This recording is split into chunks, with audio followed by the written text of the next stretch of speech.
Au niveau de la politique monétaire, il y a des variables qui ne vont pas dans le même sens. Si on agit sur un côté, on détruit l'autre côté. D'où la nécessité de choisir les instruments de cette politique conjoncturelle en fonction des objectifs qu'on veut atteindre. Il s'agit des objectifs finaux et des objectifs intermédiaires au niveau macroéconomique. Les instruments qu'on utilise pour agir consistent justement à réduire la quantité de monnaie en circulation, vu qu'il y a de la création de cette dernière, soit par l'émission monétaire, les avances de la Banque centrale, et le taux de réserve obligatoire au niveau de la Banque centrale, et les banques commerciales via les réserves excédentaires. Donc à ce niveau, il s'avère qu'il y a un ensemble de mécanismes sur lesquels la Banque centrale peut agir, tels que le multiplicateur de crédit, les avances de la Banque centrale, de la Banque Maghreb. Donc le fait d'agir sur une variable, ça donne un résultat. Et l'ensemble de ces variables sont formalisées mathématiquement et comptablement et constituent la masse monétaire et la contrepartie de la masse monétaire. La monnaie fiduciaire scripturale, les dépôts à vue, le taux de réserve obligatoire, le besoin de liquidité, les réserves excédentaires, le refinancement. Donc, ce que la Banque centrale peut avancer aux banques commerciales, c'est ce qu'on appelle le refinancement. Donc, lorsqu'elles n'ont pas, les banques commerciales n'ont pas de réserve excédentaire, c'est un jeu d'écriture. Les autorités monétaires, dans ce cadre, jugulent avec les écritures mathématiques. Logiquement, il n'y a pas de l'offre sans qu'il y ait une demande. Donc l'offre n'est qu'une satisfaction de la demande. Donc à ce niveau, si on fait appel à la théorie monétaire, la masse monétaire engendre un impact négatif sur l'activité économique et par voie de conséquence sur le pouvoir d'achat des citoyens, des ménages.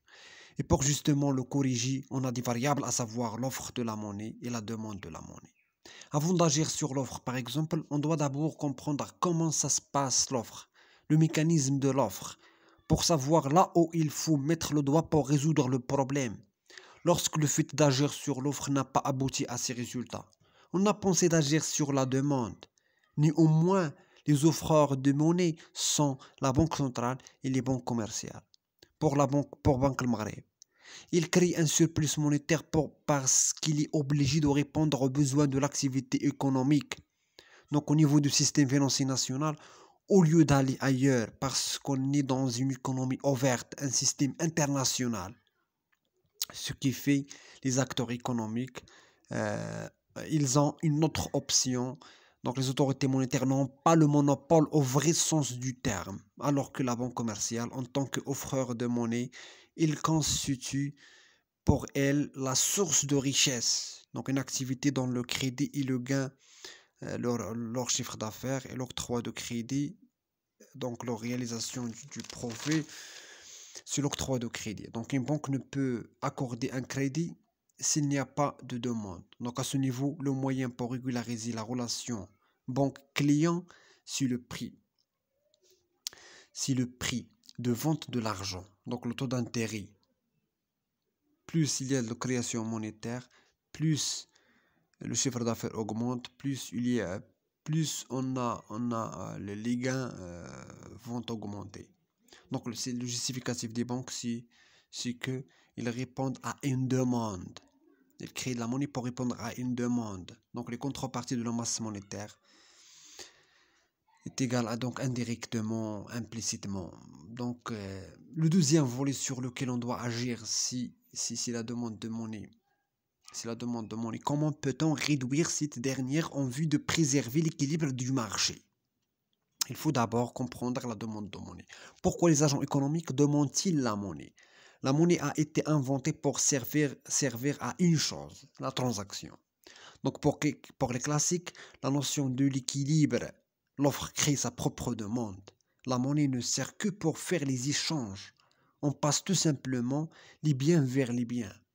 Donc un bien qui ne doit pas avoir un impact parce que la valeur du bien n'est pas dans l'instrument d'échange.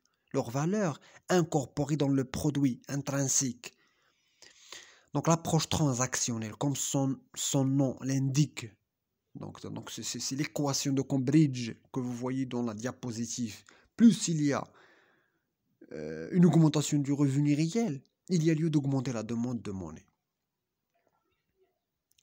Donc d'après cette équation, de Cambridge, la monnaie dépend de trois variables. Il est fonction de production. Plus il y a production, plus il y a échange, plus il y a demande de monnaie.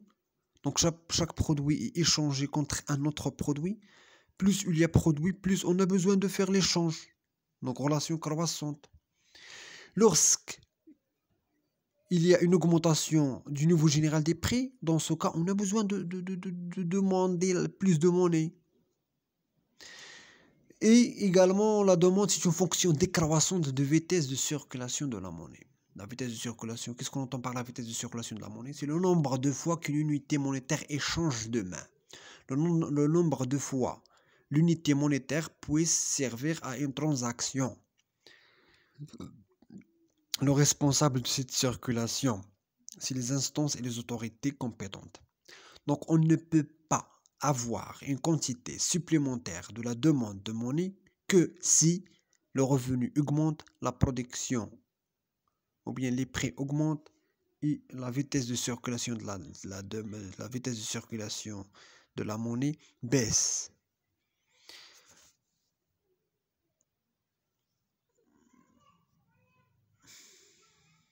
Passons maintenant à l'optique néoclassique. Voilà.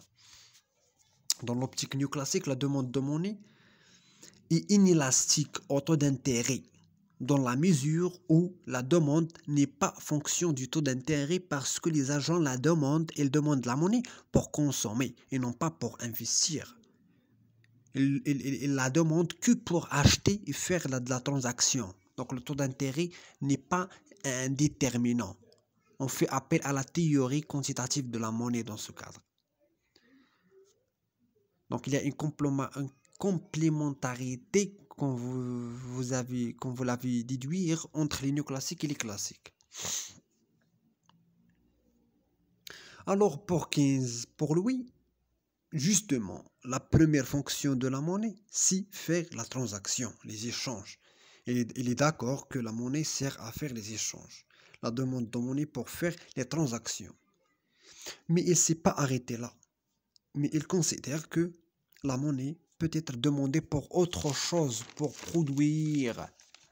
Donc si ce qu'on a vu au niveau de la première du premier épisode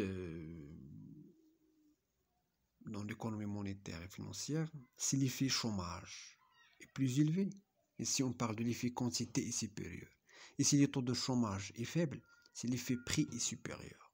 Donc il y a l'arbitrage, c'est la courbe de Phillips, l'arbitrage entre l'inflation et le chômage, l'effet prix et l'effet quantité. Donc Keynes a décortiqué cette notion de transaction. C'est acheter un bien ou un service. Là, il a fait deux réflexions. Première réflexion, j'achète les biens et les services. Consommation finale ou intermédiaire. Donc il a réfléchi à la personne physique et à la personne morale. Le consommateur peut acheter, on parle dans ce cas de motif revenu. Et l'entreprise peut acheter, on parle de motif entreprise.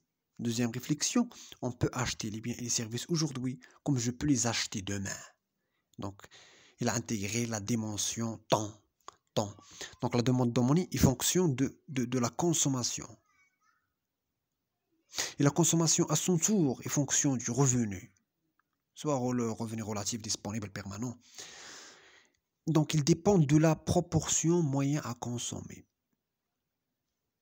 Et C0 également, c'est la consommation incompressible. Donc, la proportion moyenne à consommer, c'est la consommation divisée par le revenu Y.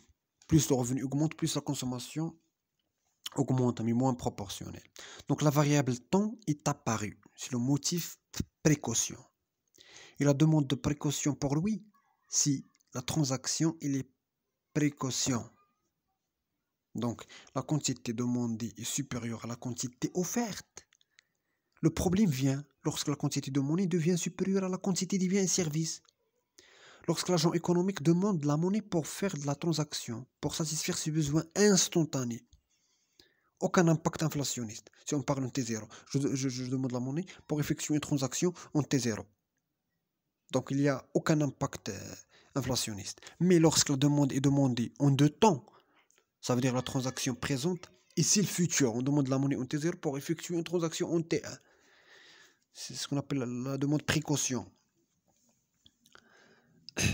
Et à ce niveau, il apparaît un déséquilibre entre la masse monétaire et la quantité de biens et services. Donc la masse monétaire devient supérieure à la quantité de biens et services, ce qui engendre des tensions inflationnistes. Donc la demande de monnaie dépend aussi du taux d'intérêt, le motif de spéculation. Le motif de quoi? De spéculation. Le taux d'intérêt apparaît dans deux côtés. On demande la monnaie pour faire les transactions. Mais quelles transactions? C'est pour la consommation. Donc ça dépend du revenu, du prix et de vitesse de circulation de la monnaie.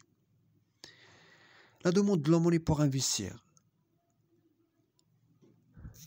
L'entreprise dépend du taux d'intérêt. Si les prix d'argent est convenable, je demande la monnaie. S'il n'est pas convenable, je ne demande pas la monnaie en cas de financement de l'externe. En cas de financement, donc ça dépend de la rentabilité. Ici, on parle de coût d'opportunité. Mon argent, cet excédent que j'ai, je pourrais le placer et d'avoir un taux d'intérêt. Donc j'ai la possibilité de la déposer à la banque et recevoir un taux. Donc ça dépend du taux d'intérêt. Même si l'argent a son propre financement. Donc au niveau de la précaution, la demande de précaution, c'est la thésaurisation. Mettre l'argent à part pour une transaction future en T1.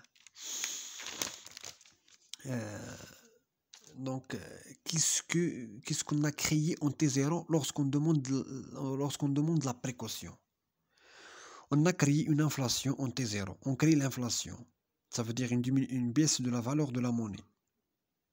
Une augmentation du nouveau général des prix.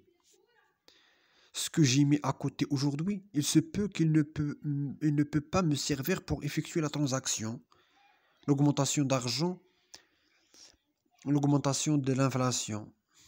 Donc pour faire gagner de cette quantité monétaire, ce qu'il va perdre dans le temps, demain n'aura pas la même valeur parce qu'il va baisser du taux d'inflation, parce qu'il va baisser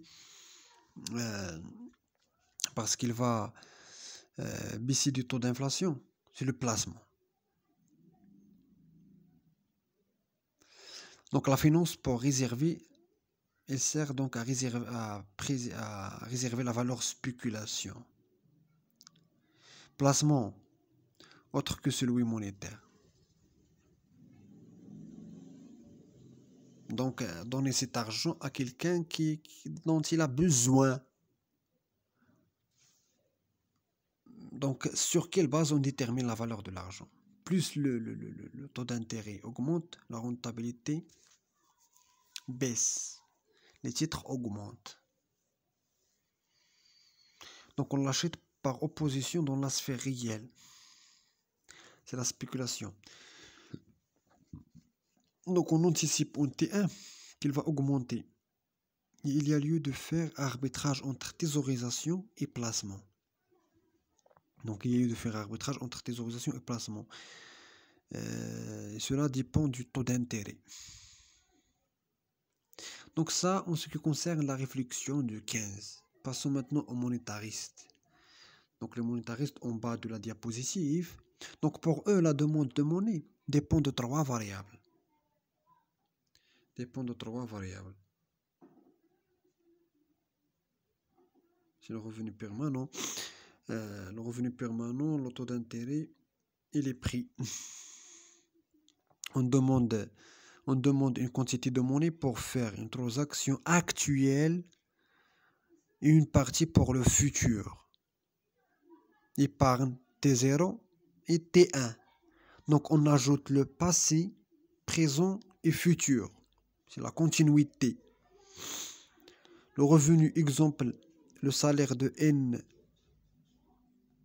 moins 1, plus le salaire actuel, plus celui du futur. Donc, en gros, la demande selon les monétaristes dépend de ce que j'ai épargné, plus ce que je vais épargner. Donc T0 est égal à T1 plus donc T0. Donc il dépend du niveau général des prix et la spéculation.